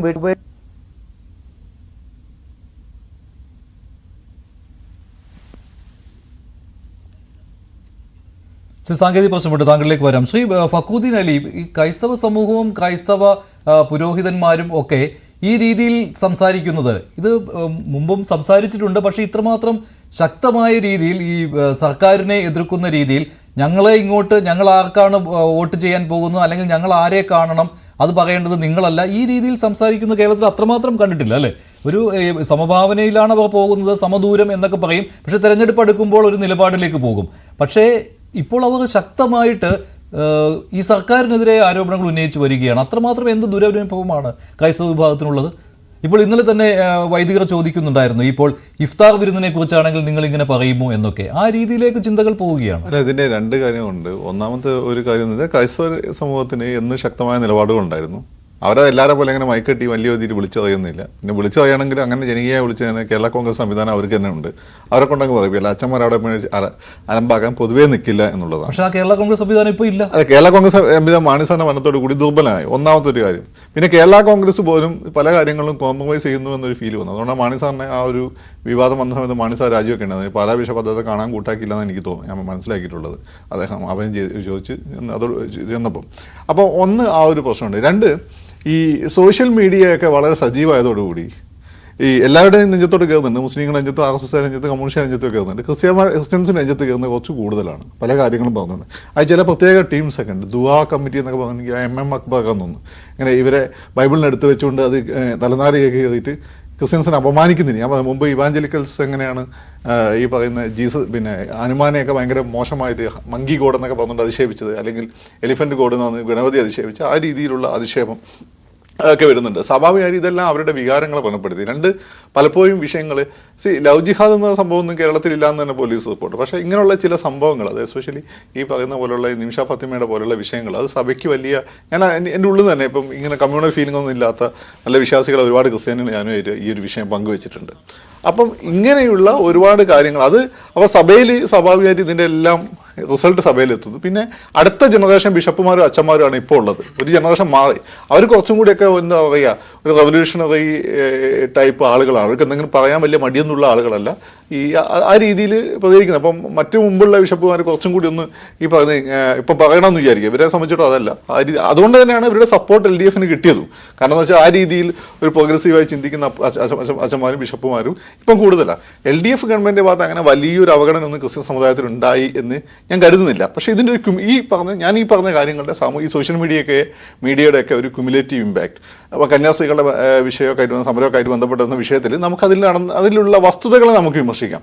പക്ഷേ ചില ആളുകൾ അതൊരു ഒരു കുടയാക്കി എടുത്തുകൊണ്ട്, ആ കുട പിടിച്ചുകൊണ്ട് ഈ സഭയുടെയും ഈ സമുദായത്തിൻ്റെ നെഞ്ചത്തോട്ട് അങ്ങോട്ട് കയറിക്കൊണ്ടിരിക്കുകയായിരുന്നു. അതൊക്കെ ഉണ്ടാക്കിയിട്ടുള്ളൊരു പ്രശ്നമുണ്ട്. നമുക്ക് ന്യൂനപക്ഷ സമുദായങ്ങളെ തമ്മിൽ അകറ്റുവാനായിട്ട് സംഘപരിവാർ ശ്രമം നടത്തുന്നു എന്ന് ഇന്ന് മന്ത്രി സജി ചെറിയാൻ പറയുന്നത് അതിലർത്ഥമില്ല. അല്ല, അതൊരു പൊളിറ്റിക്കലായിട്ട് അല്ല. സ്വാഭാവികമായിട്ടും ഇപ്പോൾ സംഘപരിവാർ എന്ന വിജയമായിട്ട് BJPയെ സംബന്ധിച്ചിടത്തോളം അവർക്കൊരു പൊളിറ്റിക്കൽ ഒരു അജണ്ടയുണ്ട്. അത് എല്ലാവർക്കും ഉണ്ടാവും. ആ ഒരു ആ അഭിപ്രായം പറഞ്ഞതിനോ അല്ലെ പിണറായി വിജയൻ ഇന്നലെ പറഞ്ഞതിനൊന്നും സഭയ്ക്കൊരു പ്രശ്നം ഉണ്ടായില്ല. അത് അവരുടെ അഭിപ്രായം എന്ന രീതി അവർ പറഞ്ഞ. അതുപോലെ സഭയുടെ അഭിപ്രായം പറയാറുണ്ട്. അതിന് അവരും കുണ്ഠിതപ്പെടാറില്ല. അതൊക്കെ ഓരോരുത്തർക്ക് അവരുടേതായ അഭിപ്രായം കണ്ട. പക്ഷേ ഇന്നലത്തെ വിഷയത്തിൽ സംഭവിച്ചതെന്ന് വെച്ചാൽ ഈ പറയുന്നത് അധിക്ഷേപിക്കുന്ന രീതിയിലായിപ്പോയി അദ്ദേഹത്തിൻ്റെ ഭാഷാ പ്രയോഗം എന്നുള്ളതാണ് ഇന്നലത്തെ പ്രധാന പ്രശ്നം. പിന്നെ വേറൊരു പ്രശ്നം എന്ന് വെച്ചാൽ ഭയങ്കരമായിട്ടുള്ള മാറ്റം ഇപ്പം ഇന്ത്യൻ പൊളിറ്റിക്സ് വന്നുകൊണ്ടിരിക്കുക. പൊതുവെ ക്രൈസ്തവ സമൂഹം കോൺഗ്രസിനോട് ചേർന്ന് നിന്ന സമൂഹമായിരുന്നു. അത് ഹിസ്റ്റോറിക്കലി അവർ അങ്ങനെ തന്നെ ആയിരുന്നുണ്ടായത്. പക്ഷേ ഇപ്പം കേന്ദ്രത്തിൽ കോൺഗ്രസ് വളരെ ദുർബലമായി മാറിക്കൊണ്ടിരിക്കുക. കോൺഗ്രസിന് ലക്ഷ്യബോധം പോലും, ഏത് നിലപാടെടുക്കണമെന്ന് പോലും അവർക്കറിയില്ല. പല സ്ഥലത്തും പല രീതിയിലുള്ള നിലപാടുകൾ എടുക്കുന്നു. അതേസമയം തന്നെ ശക്തമായ രീതിയിൽ BJP കൺസോളിഡേറ്റ് ചെയ്യുന്നു. എല്ലാ സംസ്ഥാനങ്ങളിലും അവർ അതിശക്തമായ പ്രസൻസ് ആകുന്നു. ഭൂരിപക്ഷം സംസ്ഥാനങ്ങൾ അവർ പിടിച്ചെടുക്കുന്നു. തുടർഭരണം ഉണ്ടാകുന്നു. ഈ തുടർഭരണങ്ങളെ തുടർച്ചയുണ്ടാവും എന്ന് കരുതപ്പെടുന്നു. മാത്രമല്ല പൊതുവെ രാജ്യത്തിൻ്റെ യശസ്വിയും ഈ ക്രിസ്ത്യൻ സഭകളെല്ലാം വളരെ ക്ലോസ് ആയിട്ട് അസോസിയേറ്റ് ചെയ്യുന്ന രാജ്യങ്ങളുമായിട്ട് മോഡിയൊക്കെ വളരെ അടുത്ത ബന്ധമാണുള്ളത്. പിന്നെ മാത്രമല്ല ഇന്ത്യയിൽ ഏറ്റവും കൂടുതൽ എഡ്യൂക്കേഷൻ ഇൻസ്റ്റിറ്റ്യൂഷൻ നടത്തുന്ന ക്രിസ്ത്യൻസ് ആണ്. അപ്പോൾ സെൻട്രൽ ഗവൺമെൻറ്റൊക്കെ ആയിട്ട് വളരെ നല്ല അപ്രോച്ച് അവർക്ക് ഉണ്ടാക്കേണ്ടത് ആവശ്യമുണ്ട്. അപ്പം ഇതില്ലെങ്കിൽ അത് നടന്നുകൊള്ളും. പക്ഷേ എന്തിനാണ് അവരെ പിണക്കുന്നത്? ഇപ്പം പ്രധാനമന്ത്രിക്ക് ബിഷപ്പിനെ കാണണമെന്ന് ആഗ്രഹം ഉണ്ടെങ്കിൽ എന്തിനാണ് നോ എന്ന് പറയേണ്ട ആവശ്യം? കർത്താവ് അങ്ങനെ ചെയ്തില്ലല്ലോ. കർത്താവ് എപ്പോഴും ചെയ്തത് അദ്ദേഹത്തെ ഏറ്റവും ദുഷിച്ച ആളുകളുടെ ഇടയിൽ അദ്ദേഹം പോയിട്ടുള്ളത്. ഇപ്പം മഗ്ദലേന മകത്തിൻ്റെ അടുത്തേക്കാണെങ്കിലും അതുപോലെ തന്നെ അദ്ദേഹം കുരിശ് തറച്ച ആളുകളുടെ അടുത്തേക്കാണെങ്കിലും അദ്ദേഹം എടുത്തിട്ടുള്ള നിലപാടതാ. അതുകൊണ്ട് അവരെ സംബന്ധിച്ചിടത്തോളം അത്തരം നിലപാടെടുക്കുന്ന ഒരു പ്രശ്നമില്ല. അത് ബൈബിൾ പറഞ്ഞ പോലെ സഭ ഒരു ആശ്രയം എന്ന രീതിയിൽ പ്രധാനമന്ത്രി നരേന്ദ്രമോദിയെ കാണുന്നുമുണ്ട്. അതൊരു പാരസ്പര്യമാണ്. ബൈബിളിൽ തന്നെ വളരെ കൃത്യമായി ജീസസിനോട് ചോദിക്കുന്നു, ഞങ്ങൾ ഈ നികുതി കൊടുക്കണമോ? അപ്പോൾ ജീസസ് പറയുന്നത്, എല്ലാവരും വിചാരിച്ചു ജീസസ് ഭയങ്കര വിപ്ലവകാരിയല്ലേ, കൊടുക്കണ്ടെന്നത്. ജീസസ് എന്താ പറഞ്ഞത് ബൈബിളിൽ? കർത്താവിനുള്ള കർത്താവിനും ദൈവത്തിനുള്ള ദൈവത്തിന് രണ്ട് കൃത്യമായിട്ട് ബാലൻസ് ചെയ്ത് പോകണം. അതന്നെയാണ് സഭ എടുക്കുന്നത്. അത് നമുക്കതിൽ അഭിപ്രായ വ്യത്യാസങ്ങൾ ഉണ്ടാവാം. ഇപ്പോൾ CPM ആയിട്ട് അല്ലെങ്കിൽ കോൺഗ്രസ് ആയി കൂടുതലും BJP അഭിപ്രായ വ്യത്യാസങ്ങൾ ഉണ്ടാവും. അത് നമുക്ക് മാന്യമായി പങ്കുവെക്കാം. പക്ഷേ സഭയെ സംബന്ധിച്ചിടത്തോളം അവർ ടൈം ടെസ്റ്റഡ് ആയിട്ടുള്ള ഇൻസ്റ്റിറ്റ്യൂഷനാണ്. താങ്കൾ കോൺഗ്രസിന്റെ കാര്യം പറഞ്ഞതുകൊണ്ടാണ്. മറ്റൊരു രഹസ്യ അജണ്ട കൂടെ ഇതിനകത്തുണ്ടോ? ഇപ്പോൾ ഇന്നലെ സജി ചെറിയാൻ അങ്ങനെ പ്രസ്താവന നടത്തിയപ്പോൾ ആ രീതിയിലുള്ള ചില വിലയിരുത്തലുകൾ വന്നായിരുന്നു. അതെന്താണെന്ന് വെച്ചാൽ, ഇപ്പോൾ BJPയിലേക്ക് കുറെ ക്രൈസ്തവർ അടുത്തു എന്ന് വെച്ചുകൊണ്ട് ഒരു കുഴപ്പവും CPMന് സംഭവിക്കാൻ പോകുന്നില്ല. കാരണം അത് കോൺഗ്രസിന്റെ വോട്ട് ബാങ്ക് ആയിരിക്കും നഷ്ടപ്പെടുക. അതുകൊണ്ട് കോൺഗ്രസിനാണ് അവിടെ കേരളത്തിൽ കോട്ടം സംഭവിക്കാൻ പോകുന്നത്. അതുകൊണ്ട് ആലോചിച്ചുറപ്പിച്ചതുപോലെയുള്ള ചില കാര്യങ്ങൾ ഈ BJPയോട് ക്രൈസ്തവർ അടുക്കുന്നതിനെ കുറിച്ച് പറഞ്ഞുകൊണ്ടേയിരിക്കുക. CPMന്റെ പ്രധാനപ്പെട്ട നേതാക്കൾ പറഞ്ഞുകൊണ്ടേയിരിക്കുക. എന്നിട്ട് അവരെ പ്രകോപിപ്പിക്കുക. അങ്ങനെ ഇത്തരത്തിൽ BJPയോട് കൂട്ടുകൂടിക്കോട്ടെ, കുറേ ആളുകൾ, കുഴപ്പമില്ല എന്നുള്ള ആ ഒരു രഹസ്യ അജണ്ട നടപ്പാക്കുന്നുണ്ടോ CPM? പൊളിറ്റിക്സിൽ എന്താ എങ്ങനെയാണെന്ന് നമുക്ക് അറിയാൻ പറ്റില്ല. പക്ഷെ ഒരു കാര്യം ഞാൻ പറയാം, അങ്ങനെ പോവുകയാണെങ്കിൽ കോൺഗ്രസിൻ്റെ കൂടെ കോൺഗ്രസ് എന്ന് പറയുന്ന കുറേ അച്ചായന്മാരാണ്. അവരങ്ങനെ പെട്ടെന്നൊന്നും ആവുന്നില്ല. പക്ഷേ ഇപ്പം കോൺഗ്രസിനോട് ഈ പറഞ്ഞ ലീഗിൻ്റെ 5ാമത്തെ സ്ഥാനവും ഞാൻ നേരത്തെ പറഞ്ഞ നിമിഷ ഫാത്തിമയുടെ ഉൾപ്പെടെയുള്ള വിഷയങ്ങളുമായിട്ട് ബന്ധപ്പെട്ട് കോൺഗ്രസിനോടൊരു വിപ്രതിപത്തി വന്നിട്ടുള്ള അതിൽ നിന്ന് മാറിയിട്ട് LDF വോട്ട് ചെയ്തൊരു വിഭാഗമുണ്ട്. സ്വാഭാവികമായിട്ട് അവരാണ് ഇടറി നിൽക്കുന്ന വിഭാഗം. ഇങ്ങനെ ഒരു ട്രെൻഡ് വന്നു കഴിഞ്ഞാൽ ആദ്യത്തെ ക്യാച്ച് അവർ തന്നെ ആയിരിക്കും. കാരണം അവരവിടെ ഇവിടെ ഇല്ലാതെ നിൽക്കുകയാണ്. പിന്നെ പലപ്പോഴും CPM-ൻ്റെ ഒരു സിസ്റ്റമാണ്, സഭയുടെ സിസ്റ്റമാണ്. സഭയുടെ സിസ്റ്റത്തെക്കാളും സ്ട്രിക്റ്റുമാണ്. അപ്പോൾ അവരെ സംബന്ധിച്ചിടത്തോളം ഓൾറെഡി ആ ഒരു സിസ്റ്റം അവർക്ക് സഭയിലുണ്ട്, അത് മതി. പുറത്തെ സിസ്റ്റത്തിനുള്ളിൽ പോകാൻ അവർക്ക് കുറച്ച് ബുദ്ധിമുട്ട്, അംഗീകരിക്കാം പല കാര്യങ്ങളും. ഇപ്പോൾ നമ്മൾ കോട്ടയത്ത് നടന്ന ചില സംഭവങ്ങളൊക്കെ നിങ്ങൾ തന്നെ നേരത്തെ പറയണ്ടായല്ലോ, അത് അവർക്ക് അംഗീകരിക്കാൻ പാടായിരിക്കും. പക്ഷേ കോൺഗ്രസിനെ സംബന്ധിച്ചും അങ്ങനെ, കോൺഗ്രസ് വളരെ ലിബറൽ ആയിട്ടുള്ള ഒരു ഓർഗനൈസേഷനാണ്. അപ്പോൾ അതുകൊണ്ട് എനിക്ക് തോന്നുന്നു ഫസ്റ്റ് കാച്ച് ഈ പറയുന്ന അടുത്ത കാലത്ത് കോൺഗ്രസിനോട് ആഭിമുഖ്യം കുറയുകയും ഇടതുപക്ഷത്തിന് വോട്ട് ചെയ്യുകയും ചെയ്ത, എന്നാൽ ഇടതുപക്ഷത്തെ ഭാഗമായി ഇതുവരെ ചേർന്നിട്ടില്ലാത്ത ഇത്തരം സോഷ്യൽ മീഡിയയിൽ വരുന്ന പരാമർശങ്ങളും ഇത്തരം കാര്യങ്ങളും കൂടുതൽ അതിനാൽ വിഷമം അനുഭവിക്കുന്ന ക്രൈസ്തവ വിഭാഗമായിരിക്കാനാണ് സാധ്യത. ശരി, അഡ്വക്കേറ്റ് BN ഹസ്കർ, പ്രധാനമന്ത്രി നരേന്ദ്രമോദിയിൽ ഒരാശ്രയം ക്രൈസ്തവ സഭ കണ്ടെത്തുന്നു എന്ന രീതിയിൽ കൂടിയാണല്ലോ കാര്യങ്ങൾ പോകുന്നത്. അതാണല്ലോ നിങ്ങളെ കൂടുതൽ അസ്വസ്ഥരാക്കുന്നത്. അതുകൊണ്ടാണല്ലോ തുടർച്ചയായിട്ട് ഇത്തരത്തിലുള്ള പ്രതികരണങ്ങൾ വരുന്നത്. അത് തിരിച്ചറിഞ്ഞിട്ടുണ്ട് ഇപ്പോൾ ക്രൈസ്തവ സമൂഹം, പ്രത്യേകിച്ച് സഭാ നേതൃത്വം, ഈ കത്തോലിക്ക കോൺഗ്രസ് പോലെയുള്ള സംഘടനകൾ. അതായിരുന്നു നേരത്തെ ഫാദർ ഫിലിപ്പ് കബീൽ ഇവിടെ സൂചിപ്പിച്ചതും. മഞ്ജുഷ, നമുക്കൊരു വളരെ കൃത്യമായിട്ട് ഇപ്പോൾ BJP-യുമായിട്ടോ അല്ലെങ്കിൽ ഇന്ത്യൻ പ്രധാനമന്ത്രിയായിട്ടോ ഭരണകൂടവുമായിട്ടോ ക്രിസ്ത്യൻ സമൂഹം അടുക്കാൻ ശ്രമിക്കുന്നു എന്നിടത്തൊരു അപകടം നമുക്ക് പതിയിരിക്കുന്നു എന്ന് കാണേണ്ട കാര്യമില്ല എന്ന് തന്നെയാണ് എൻ്റെ കാഴ്ചപ്പാട്. സ്വാഭാവികമായി എന്തുകൊണ്ട് ക്രിസ്ത്യാനികൾ, ക്രിസ്തുമത സമൂഹം RSS-ഉമായി അടുക്കാൻ പാടില്ല? സ്വാഭാവികമായും ആ രാഷ്ട്രീയ ധാരകളിൽ വന്നിട്ടുള്ള ആ അഭിപ്രായ ഭിന്നതകൾ ഇപ്പോഴും പരിഹരിച്ചിട്ടുണ്ട് എന്ന് എനിക്ക് തോന്നുന്നില്ല. അതുകൊണ്ട് തന്നെയാണ് അങ്ങനെ ഒരു അഭിപ്രായ ഭിന്നതകൾ മറനീക്കി മാറ്റാത്തിടത്തോളം കാലം മണിപ്പൂരിന്റെ പോലുള്ള ഏറ്റവും ഒടുവിലത്തെ കത്തുന്ന പ്രശ്നങ്ങൾക്ക് പരിഹാരം കാണുന്നതിന് ഇന്ത്യൻ പ്രധാനമന്ത്രിയും ഭരണകൂടവും നാളിതുവരെ ശ്രമിക്കാത്തിടത്തോളം കാലം. പക്ഷേ എന്തുകൊണ്ട് അങ്ങനെ ശ്രമിക്കുന്നു എന്നുള്ള കാര്യം കൃത്യമായിട്ട് ഇവിടെ കത്തോലിക്ക കോൺഗ്രസിന്റെ പ്രതിനിധി പറയുകയുണ്ടായി. നിങ്ങളിൽ നിന്നുള്ള ഒരു അവഗണന ഉണ്ടാകുമ്പോൾ സ്വാഭാവികമായും അടുത്ത അത്താണിയെ തേടി പോകും. ക്രൈസ്തവ സമൂഹം ഒരു കാലത്തും ആരെയും ശത്രുക്കളായി കണ്ടിരുന്നില്ല, ആരെയും പിണക്കുകയുമില്ല, ആരോടും പ്രത്യേകിച്ച് മമതയുമില്ല. പക്ഷേ മമതയുള്ള സമയത്ത് മമതയായിരിക്കും. അപ്പോൾ ആ സമയത്ത് ഒരു ആശ്രയം തേടി പോവുകയാണ് ക്രൈസ്തവ സമൂഹം. അത് വ്യക്തമായിട്ട് ഇവിടെ കത്തോലിക്ക കോൺഗ്രസിന്റെ പ്രതിനിധി ഫാദർ ഫിലിപ്പ് കബീൽ പറയുകയുണ്ടായി. അപ്പോൾ അതിൽ നിങ്ങളാണ് അതിനകത്ത് കുറ്റക്കാർ. നിങ്ങൾ അവരെ പരിഗണിക്കുന്നില്ല എന്ന തോന്നൽ അവർക്കുണ്ടാകുന്നു. ഒരു തരത്തിലും അങ്ങനെ ഒരു പരിഗണന കുറവ് ക്രിസ്തുമത സമൂഹത്തോടോ ക്രിസ്തുമത വിശ്വാസികളോടോ അല്ലെങ്കിൽ മതമേലധ്യക്ഷന്മാരോടോ കേരളത്തിൽ ഉണ്ടായിട്ടേയില്ല. നവകേരള സദസ്സിന്റെ ഭാഗമായി എത്രയെത്ര പാതിരിമാരും എത്രയെത്ര പിതാക്കന്മാരും എത്രയെത്ര മതമേലധ്യക്ഷന്മാരും ആ നവകേരള സദസ്സുമായി സഹകരിച്ചിട്ടുണ്ടായിരുന്നു. നവകേരള സദസ്സിനോട് വളരെ താതാത്മ്യത്തോടുകൂടി അതിന്റെ മഹത്വത്തെക്കുറിച്ച് പല ഘട്ടങ്ങളിലും അവർ പറഞ്ഞിരുന്നു. അതിൽ ചർച്ചകളിൽ അടക്കം പ്രഭാത യോഗങ്ങൾ അടക്കം അവർ പങ്കെടുത്തിരുന്നു എന്നുള്ളതൊരു വസ്തുതയാണല്ലോ. സ്വാഭാവികമായും അങ്ങനെ പരിഗണന അല്ലെങ്കിൽ അവരോട് ഏതെങ്കിലും തരത്തിലുള്ള അവഗണന ഇടതുപക്ഷത്തിന്റെ ഭാഗത്തു നിന്നോ CPM-ന്റെ ഭാഗത്തു നിന്നോ ഗവൺമെന്റിന്റെ ഭാഗത്തു നിന്നോ ഉണ്ടായിട്ടില്ല എന്നുള്ളതാണ് വസ്തുത.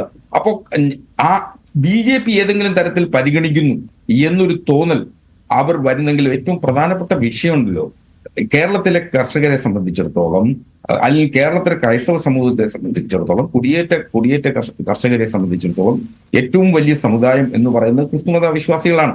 സ്വാഭാവികമായും റബ്ബറിന്റെ അടിസ്ഥാന വിലയെ സംബന്ധിച്ച് വലിയൊരു ആശങ്ക അത് നടപ്പിലാക്കേണ്ടത് കേന്ദ്ര സർക്കാരിന്റെ ബാധ്യതയാണ്. അപ്പൊ സ്വാഭാവികമായും കേരളത്തിലെ ക്രിസ്തുമത വിശ്വാസികളായിട്ടുള്ള കുടിയേറ്റ കർഷകർക്ക് അതിനെ സംബന്ധിച്ചൊരു തീരുമാനം എടുക്കുകയാണ് എങ്കിൽ BJP-യുമായിട്ടോ കേന്ദ്ര സർക്കാരുമായോ ഇത്തരം ഒരു സാമീപ്യം ഉണ്ട് എങ്കിൽ അതിനെ തെറ്റ് കാണുന്നതിൽ ഒരർത്ഥമില്ല. അവിടെ ഒരു അവഗണനയുടെ ഇലമെന്റും കൂടി ഉണ്ട്. അഡ്വക്കേറ്റ് BN ഹസ്കർ, ഈ നവകേരള സദസ്സിന്റെ കാര്യം താങ്കൾ പറഞ്ഞു. ഇതെല്ലാം ക്രൈസ്തവ സമൂഹം കണ്ടുകൊണ്ടിരിക്കുകയാണ്. ഈ നവകേരള സദസ്സിന്റെ ഇടയ്ക്കാണല്ലോ ഇപ്പോൾ പാലായിൽ തന്നെ കോട്ടയം MPയെ ഈ റബ്ബറിന്റെ കാര്യം പറയുന്നതിൽ നിന്ന് മുഖ്യമന്ത്രി വിലക്കിയത്. അപ്പോൾ ഇത്തരത്തിലുള്ള കാര്യങ്ങൾ കണ്ടുകൊണ്ടിരിക്കുന്ന ഒരു സമൂഹമാണ് ഇപ്പോൾ പ്രധാനമന്ത്രിയാണെങ്കിൽ പ്രധാനമന്ത്രി അദ്ദേഹത്തോട് ഇക്കാര്യങ്ങൾ പറയുന്നു, അദ്ദേഹം ഒരു അത്താണിയായിട്ട് അവർ കണക്കാക്കുന്നു. അതാണ് നിങ്ങളെ അസ്വസ്ഥപ്പെടുത്തുന്നത് എന്നാണ് ഞാൻ പറയുന്നത്. അപ്പോൾ നിങ്ങൾ തന്നെ വരുത്തി വെക്കുന്ന വിനയാണിത്. മഞ്ജുഷേ, റബ്ബറിന്റെ വിലയെ, അടിസ്ഥാന വിലയെ സംബന്ധിച്ച് സംസ്ഥാന ഗവൺമെന്റ് ചെയ്യുന്നതിന് പരിമിതികളുണ്ട്. അതൊന്നും പറയുവാൻ പോലും സമ്മതിക്കാത്ത ഒരു മുഖ്യമന്ത്രി ഇവിടെ ഉണ്ട് എന്നുള്ള തെറ്റായ സന്ദേശങ്ങൾ കൊടുക്കുകയാണ്. അതാണ് അഡ്വക്കേറ്റ് BN ഹസ്കർ പ്രശ്നം. അത് പറയേണ്ടത് പാർലമെന്റിലാണ്, നവകേരള സദസ്സിന്റെ ഭാഗമായിട്ടല്ല എന്നുള്ളത് തന്നെയാണ് എന്റെ ഉറച്ച ബോധ്യം. അതുകൊണ്ടാണ് അദ്ദേഹം അത് തിരുത്താൻ ശ്രമിച്ചത്. ശ്രീ തോമസ് ചാഴിക്കാടൻ അത് ഉന്നയിക്കാൻ ശ്രമിച്ചപ്പോൾ സ്വാഭാവികമായിട്ട് അങ്ങനെ ഒരു പരാതി പരിഹാര അദാലത്തുകളല്ല നവകേരള സദസ്സ്. അതിന്റെ ഉദ്ദേശശുദ്ധിയെ വില കുറച്ച് കാണരുത് എന്ന ഇതിനെയൊക്കെ വളരെ പ്രാധാന്യത്തോടു കൂടി തന്നെയാണ് ഈ സഭാ നേതൃത്വവും സഭാ വിശ്വാസികളും ഒക്കെ കാണുന്നത്. അത് നിങ്ങൾ മനസ്സിലാക്കുന്നില്ല എന്നേ ഉള്ളൂ അല്ലേ? ഒരു കുറച്ച് സമയം കൂടി ഇരിക്കണം. അഡ്വക്കേറ്റ് ബി എൻ ഹസ്രൻ, ഇത്തരത്തിലുള്ള സമീപനങ്ങൾ ബുദ്ധിമുട്ടുണ്ടായിരിക്കുന്നില്ലേ ക്രൈസ്തവ സമൂഹത്തിൽ? അല്ല, അതൊരു പ്രശ്നമാണ്. ക്രൈസ്തവ സമൂഹത്തിന് ഇവിടെ കമ്മ്യൂണിസ്റ്റാനില്ലെങ്കിലും കോൺഗ്രസ്സാനില്ല, അവർക്ക് അവരുടെ കാര്യം നടത്താനായി അവർ നടത്തിയിട്ടുണ്ട്. CPന്റെ മുന്നിൽ അവർ നടത്തിയിട്ടുണ്ട്. പിന്നാലെ ഇവിടെ കമ്മ്യൂണിസ്റ്റുകാരെയും കോൺഗ്രസ്സുകാരുടെ മുന്നിൽ അവർക്ക് BJPക്കാരില്ല, അവർക്ക് നടത്താൻ പറ്റും. അത് ഗ്ലോബൽ കമ്മ്യൂണിറ്റി, ഗ്ലോബൽ ഏറ്റവും പവർഫുൾ ആയിട്ടുള്ള ഒരു എസ്റ്റാബ്ലിഷ്മെന്റ് ഇൻസ്റ്റിറ്റ്യൂഷനാണ് അവർ. അപ്പോൾ അവരെ സംബന്ധിച്ച് അവരെ കൊണ്ടുള്ള കാരണം എനിക്ക് ഓർമ്മയുണ്ട്, CPM ഒക്കെ ഞങ്ങളൊക്കെ വളരെ സജീവമായി വിദ്യാർത്ഥി പ്രസ്ഥാനത്തൊക്കെ ഉണ്ടായ സമയത്ത് ക്രൈസ്തവർ എന്തുകൊണ്ട് നമ്മളെ കൂടെ കിട്ടുന്നില്ല, ജീസസ് പറഞ്ഞത് തന്നെയല്ലേ നമ്മൾ വേറെ അർത്ഥത്തിൽ പറയുന്നത്, അതിൽ ദൈവമല്ലേ ഇല്ലാതുള്ളൂ, ബാക്കിയെല്ലാം ശരിയല്ലേ എന്നൊക്കെ നമ്മൾ വിലപിച്ചിട്ടുണ്ട് ആ ഒരു കാലഘട്ടത്തിൽ. അപ്പോൾ ആ സമയത്താണ് ഇവരൊരു താല്പര്യം കാണിക്കുന്നത്.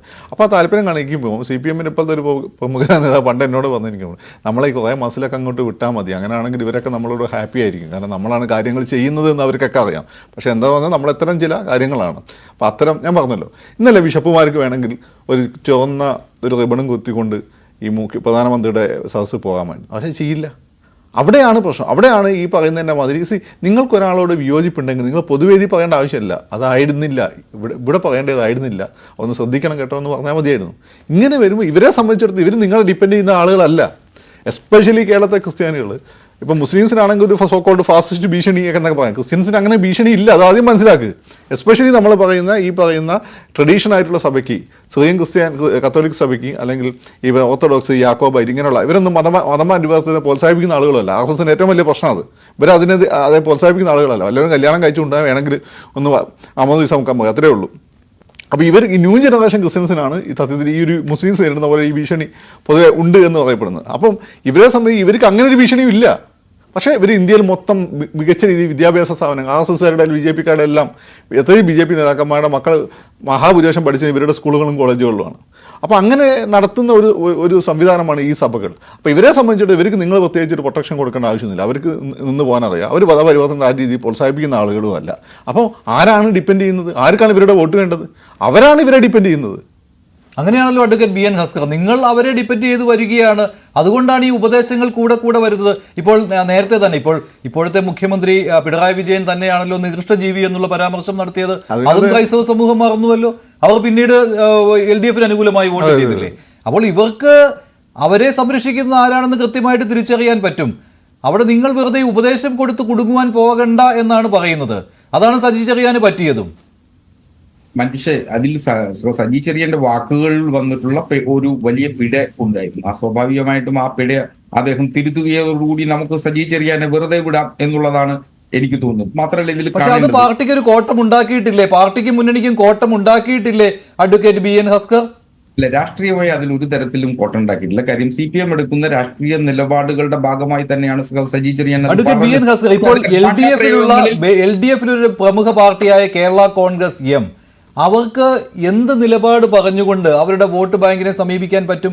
ഇന്ന് തന്നെ കടുത്ത പ്രതിഷേധമാണ് കേരള കോൺഗ്രസ് എമ്മിന്റെ അണികൾക്കിടയിൽ ഉണ്ടായത്. അതുകൊണ്ടാണല്ലോ റോഷി അഗസ്റ്റിൻ രാവിലെ സംസാരിച്ചപ്പോൾ തന്നെ സർക്കാരിന്റെ നിലപാടല്ല പറഞ്ഞത് സജി ചെറിയാൻ എന്ന് അദ്ദേഹത്തിന് വിശദീകരണം നൽകേണ്ടി വന്നത്. ജോസ് കെ മാണി എന്താണ് മിണ്ടാത്തത് എന്നുള്ള ആവശ്യം പാർട്ടി അണികളിൽ നിന്നുണ്ടായിരുന്നു. അപ്പോൾ ഒരു പാർട്ടിക്ക് മുന്നണിയിൽ മിണ്ടാൻ പറ്റാത്ത ഒരു അവസ്ഥ ഉണ്ടായിരിക്കുകയാണ്. അത് നല്ലതല്ല. അവിടെ അവരോടൊപ്പമുള്ള അണികൾ തിരിച്ചേ ചിന്തിക്കുകയുള്ളൂ. ആ വോട്ട് ബാങ്ക് നിങ്ങൾക്ക് നഷ്ടമാവുകയാണ്. അങ്ങനെയല്ല, കേരള കോൺഗ്രസ് മാണി വിഭാഗം ഇടതുപക്ഷത്തോട് വന്നതിനു ശേഷം കോട്ടയത്തും പത്തനംതിട്ടയിലും വലിയൊരു രാഷ്ട്രീയ മാറ്റം, സ്വാധീനം ഇടതുപക്ഷത്തിന് ഉണ്ടായിട്ടുള്ളത് വസ്തുത തന്നെയാണ്. സ്വാഭാവികമായും ക്രിസ്ത്യൻ മത സമൂഹത്തിനിടയിലേക്ക് ഇഴുകിച്ചേരുന്നതിനുള്ള ഒരു സാഹചര്യം കേരള കോൺഗ്രസ് മാണി വിഭാഗം വന്നതോടുകൂടി ഉണ്ടായിട്ടുണ്ട് എന്നുള്ളൊരു വിലയിരുത്തൽ തന്നെയാണ് നമുക്ക് കാണാൻ കഴിയുന്നത്. പക്ഷെ ഇതിലൊരു വലിയ അടിസ്ഥാന പ്രശ്നമുള്ളത്, ഇത് ക്രിസ്തുമത സമൂഹത്തെ ആകമാനം അവഹേളിക്കുന്ന തരത്തിലായിരുന്നില്ല. മാത്രമല്ല, പൊതുപ്രവർത്തകർ എപ്പോഴും സ്വാഭാവികമായി തങ്ങൾ പുറത്തേക്ക് വിടുന്ന വാക്കുകളെ സംബന്ധിച്ച് മിതത്വം പാലിക്കണം എന്നുള്ളതിന്റെ ഏറ്റവും ഒടുവിലത്തെ ഉദാഹരണമായി മാത്രമാണ് നമുക്ക് സജി ചെറിയാൻ പറഞ്ഞ വാക്കുകളെയും ഭാഷാപ്രയോഗങ്ങളെയും കാണേണ്ടത്. മാത്രമല്ല, ഓരോ വ്യക്തികളുടെയും ബൗദ്ധിക നിലവാരം വ്യത്യസ്തമായിരിക്കും. ആ വ്യത്യസ്തമായ ഭൗതിക നിലവാരത്തിന്റെ അടിസ്ഥാനത്തിൽ മാത്രമേ ഓരോ വ്യക്തികൾക്കും തങ്ങളുടെ ഭാഷാ പ്രയോഗങ്ങൾ ഉപയോഗിക്കാനാവൂ എന്നുള്ളതിന്റെ കൂടി അടിസ്ഥാനത്തിലാണ്. അപ്പൊ സ്വാഭാവികമായിട്ട് സജി ചെറിയാൻ അദ്ദേഹത്തിന്റെ നാടൻ പ്രയോഗങ്ങളിലൂടെ ശ്രദ്ധേയമായ പ്രസംഗങ്ങൾ നടത്തുന്ന വ്യക്തിയാണ്. അപ്പോൾ പൊതുയോഗങ്ങളിൽ അദ്ദേഹം അങ്ങനെ തീപിടിച്ചു കയറുന്ന ഘട്ടത്തിൽ അദ്ദേഹത്തിന് ചിലപ്പോ കൈവിട്ട രീതിയിൽ പ്രസംഗിക്കേണ്ടി വരും, വാവിട്ട് പോയ വാക്കുകൾ ഉണ്ടാവും. അത് അദ്ദേഹത്തെ പലപ്പോഴും ഇങ്ങനെ പ്രതിരോധത്തിലാക്കിയിട്ടുണ്ട്. ആ പ്രതിരോധത്തിനപ്പുറം അദ്ദേഹം പറഞ്ഞ രാഷ്ട്രീയം ഇപ്പോഴും നിലനിൽക്കുന്നു. മണിപ്പൂരിന്റെ പ്രശ്നം നിലനിൽക്കുന്നു. മണിപ്പൂരിനെ സംബന്ധിച്ച് നാളിതുവരെ ഉത്തരം പറഞ്ഞിട്ടില്ല. അപ്പൊ ക്രിസ്തുമത വിശ്വാസികൾക്കും ക്രിസ്തുമത മേലധ്യക്ഷന്മാർക്കും സഭയ്ക്കും അക്കാര്യത്തിൽ അസ്വസ്ഥതകൾ ഉണ്ടെങ്കിൽ പോലും അവർ സഹനത്തിന്റെ പാത കൂടി സ്വീകരിക്കുന്നതും കർത്താവിന്റെയും യേശുവിന്റെയും അത്തരത്തിലുള്ള സഹനത്തിന്റെ പാതയിലൂടെ മാത്രം സഞ്ചരിക്കുന്നു എന്നുള്ളത് കൊണ്ടുമാണ് അവരിപ്പോ ഇത്തരത്തിൽ സഹിക്കാനും ക്ഷമിക്കാനും തയ്യാറാകുന്നത് എന്നുകൂടി നാം വിലയിരുത്തേണ്ടി വരും. അതുകൊണ്ടാണ് അവർ സമൂഹത്തിൽ അവരുടെ സ്വാധീനം ഉള്ളതും അവരുടെ സ്വാധീന ശക്തികളായിട്ടുള്ള ഇൻസ്റ്റിറ്റ്യൂഷൻസിൽ നിലനിർത്തുക, അതിന്റെ സുഗമമായ പ്രവർത്തനത്തിനു വേണ്ടിയിട്ട് ഭരണകൂടവുമായി എല്ലാ കാലത്തും, അത് ഈ ഒരു കാലഘട്ടത്തിൽ ഭരണകൂടവുമായി കലഹിക്കുന്നത് ക്രിസ്തുമത ചരിത്രത്തിൽ വളരെ അപൂർവങ്ങൾ മാത്രമാണ്. പല ഘട്ടങ്ങളിലും ഭരണകൂടവുമായി ഇഴുകിച്ചേരുകയും ഭരണകൂടത്തോടൊപ്പം പോവുകയും ചെയ്യുന്ന ഒരു സാമൂഹിക ക്രമമാണ് എപ്പോഴും ക്രിസ്തുമത വിശ്വാസികളും സഭയും സ്വീകരിച്ചിട്ടുള്ളത്. അതുതന്നെയാണ് ഇവിടെയും സ്വീകരിക്കാൻ പോകുന്നത്, അതുതന്നെയാണ് സ്വീകരിക്കുന്നത്. അത്തരത്തിൽ ഒരു സാഹചര്യം ഉണ്ടായാൽ നേരത്തെ മഞ്ജുഷി ചോദിച്ചതുപോലെ അത് ഒരു പക്ഷെ കോൺഗ്രസിനായിരിക്കും കൂടുതൽ ദോഷം ചെയ്യുക, അത് ഇടതുപക്ഷത്തിനായിരിക്കില്ല എന്ന് തന്നെയാണ് എനിക്ക് തോന്നുന്നത്. മഞ്ജുഷി ശരി. Advocate B N Haskar, Shri Fakhruddin Ali, അതായത് CPM-ന് കോട്ടം ഉണ്ടാവുകയില്ല സജി ചെറിയാന്റെ ഈ പരാമർശം എന്ന് അഡ്വക്കേറ്റ് ബി എൻ ഹസ്കർ പറയുന്നു. പക്ഷേ ഒടുവിൽ ഈ സഭ സ്വീകരിക്കുന്നതും ക്രൈസ്തവ സമൂഹം സ്വീകരിക്കുന്ന നിലപാടുകളും കോൺഗ്രസിന് കോട്ടമുണ്ടാക്കാൻ പോവുകയാണ്. അല്ല, അത് ഞാൻ പറഞ്ഞത് എൻ്റെ ഒരു തോന്നലെന്ന് വെച്ചാൽ ഈ പറയുന്ന പോലെ ഇനിയും അവർ അവിടെ നിന്ന് ഇങ്ങോട്ട് കോൺഗ്രസിനോട് വിപ്രതിപത്തി കാണിച്ചിട്ടുണ്ടെങ്കിൽ അവരിപ്പോൾ തുറച്ചിട്ടില്ല എന്നുള്ളതാണ്. ഇടതുപക്ഷത്തെ അവർ തുറച്ചിട്ടില്ല, അതിന് കുറച്ചുകൂടി ടൈം എടുക്കും. അപ്പോൾ ആ ഒരു സമയത്ത് കുറച്ചുകൂടി ബെറ്റർ ഓഫർ അല്ലെങ്കിൽ ബെറ്റർ ആയിട്ടുള്ള പ്രൊട്ടക്ഷൻ BJP കൊടുക്കാൻ പറ്റുന്ന ഒന്നിന് വന്നാൽ, ഞാൻ പറഞ്ഞല്ലോ അവർക്ക് മുസ്ലിംസിനുള്ള പോലുള്ള പേടി BJP RSS ആയിട്ട് അവർക്കില്ല. BJP ആണെങ്കിൽ നിങ്ങൾ നോക്കൂ, അവൻ ആദ്യം വാജ്പേയി പ്രധാനമന്ത്രി വന്ന സമയത്ത് കേരളത്തിന് ഫസ്റ്റ് അപ്പോയിൻമെൻറ്റ് സെൻട്രലിലേക്ക് നടത്തിയത് ആസൂത്രണ കമ്മീഷൻ്റെ മെമ്പറാണ്. അത് ഞാൻ മനസ്സിലാക്കിയെടുത്തോളം ഒരു ഹിന്ദു ഒന്നും ആയിരുന്നില്ല, അത് സെൻട്രൽ ട്രാവൻകൂറിലെ ഹൈറേഞ്ച് മേഖലയിലെ ഒരു ക്രിസ്ത്യാനിയായിരുന്നു. അതിനുശേഷം മന്ത്രിയാക്കിയ ആരാ? PC Thomas. പിന്നെ ആരാ? അൽഫോൻസ് കണ്ണന്താനം. അത് കഴിഞ്ഞാണ് ആ പാവം മുരളീധരനെ പിടിച്ചാക്കിയത്. മനസ്സിലായല്ലോ. അപ്പോൾ ഈ സഭയായിട്ട് എപ്പോഴും നല്ല ലിങ്ക് പുലർത്തണം എന്ന് അവരെപ്പോഴും ആഗ്രഹിച്ചിരുന്നു. അതിനുള്ള ശ്രമം അവർ മുമ്പേ നടത്തിയിരുന്നു. സഭയ്ക്കാണെങ്കിൽ അവരെ പേടിക്കേണ്ട ആവശ്യമില്ല. ആവശ്യമില്ലാത്തത് ഗ്ലോബൽ സംവിധാനമാണ്, തൊട്ടാ വിവരം അറിയും. ഒന്ന്. രണ്ടാമത്തെ കാര്യം, സഭ RSSന്റെ ഏറ്റവും വലിയ പ്രശ്നം എന്താണ്? ഒരു കൺവേർഷൻ നടത്താണ്. ഈ പറഞ്ഞ എലീറ്റ് സഭകൾ, ട്രഡീഷണൽ സഭകൾ, സുറിയൻ സഭകൾ കൺവേർഷൻ നടത്തുന്നില്ല. ആ രീതിയിൽ അവരാരെങ്കിലും കല്യാണം കഴിച്ച് വന്നു കഴിഞ്ഞാൽ അവരെ അത് നിർബന്ധമൊന്നുമില്ല, കുട്ടികളെ പിന്നെ ക്രിസ്ത്യാനിയെ വളർത്തിയാൽ മതി. ആ രീതിയിലാണ് അവർ പോകുന്നത്. അപ്പോൾ അത് RSS സംബന്ധിച്ച് അതൊരു പ്രശ്നമല്ല. മാത്രമല്ല ഇവരുടെ പല ആചാരങ്ങളും ഇപ്പോൾ സുന്നി മുസ്ലിംസിൻ്റെ ആചാരങ്ങൾ പോലെ ട്രഡീഷണൽ ഹിന്ദു ആചാരങ്ങളുമായിട്ട് ബന്ധപ്പെട്ടതാണ്. അത് അവരിൽ ചില മുസ്ലിംസൊക്കെ ഇതൊരു അപമാനമെന്ന് കരുതുമ്പോൾ അവരതിൽ അഭിമാനം കൊള്ളുന്നവരാണ്. വിളക്ക് കത്തിക്കലാണ്, ഇത്തരമുള്ള ചടങ്ങുകൾ അവർ ഏറ്റവും കൂടുതൽ ഹൈലൈറ്റ് ചെയ്യുന്ന ആളുകളാണ്. പിന്നെ ഈ പറയുന്ന പോലെ ഈ ന്യൂ ജനറേഷൻ ക്രിസ്ത്യാനിയൊക്കെയാണ് RSSന് പേടി, ഏറ്റവും വലിയ പേടി. കാരണം വെച്ചാൽ ഇവർ കൺവേർഷൻ നടത്തുന്നതുകൊണ്ട്. അപ്പോൾ വേറൊരു കാര്യം എന്ന് വെച്ചാൽ അവർ ഈ പറയുന്ന അവർ ഈ കഴിഞ്ഞ ദിവസം കേക്ക് കഴിക്കില്ലെന്ന് തോന്നില്ലേ, അതുപോലെ ഈ പറയുന്ന അമ്പലത്തിൽ കൊണ്ടുവന്ന പായസം കഴിക്കില്ലെന്നൊക്കെ പറയുന്ന ക്രിസ്ത്യാനികളുണ്ട്, ന്യൂ ജനറേഷൻ ക്രിസ്ത്യാനികൾ. അവരെ ഏറ്റവും കൂടുതൽ എതിർക്കുന്ന ഈ സഭകളുടെ ഉള്ളിൽ തന്നെയുള്ള സ്റ്റെപ്പുമാരൊക്കെ തന്നെയാണ്. അപ്പോൾ സ്വാഭാവികമായിട്ടും ഇതിൽ എനിക്ക് തോന്നുന്നു ഫസ്റ്റ് കാഷ്വാലിറ്റി അങ്ങനെ ഒരു ചേഞ്ച് വന്നാൽ, വോട്ട് ഷിഫ്റ്റ് വന്നാൽ അത് LDFന് ആവാനാണ് സാധ്യത. ഞാൻ മനസ്സിലാക്കിയെടുത്തത്. കാരണം അവിടെ നിന്ന് ഇങ്ങോട്ട് വന്ന ആഭിമുഖ്യം കാണിച്ചവർ അവിടെ ഉറച്ചിട്ടില്ല എന്നുള്ളതാണ്. ശരി, നന്ദി Shri Fakhruddin Ali. Advocate BN Haskar, father Philip കവിയിൽ പ്രൈം ഡിബേറ്റിൽ പങ്കെടുത്തതിന്. ഇന്നത്തെ പ്രൈം ഡിബേറ്റിലെ ചോദ്യം ഇതായിരുന്നു: സജി ചെറിയാന്റെ തിരുത്തൽ ആത്മാർത്ഥമായതോ? അതേ എന്ന് 13% പ്രേക്ഷകർ, അല്ല എന്ന് 84%, നിഷ്പക്ഷം 3%.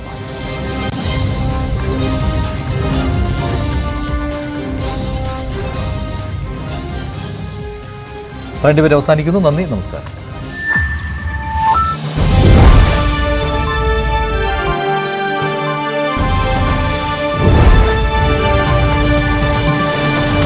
ഈ പരിപാടി ന്യൂനപക്ഷ ആദിവാസി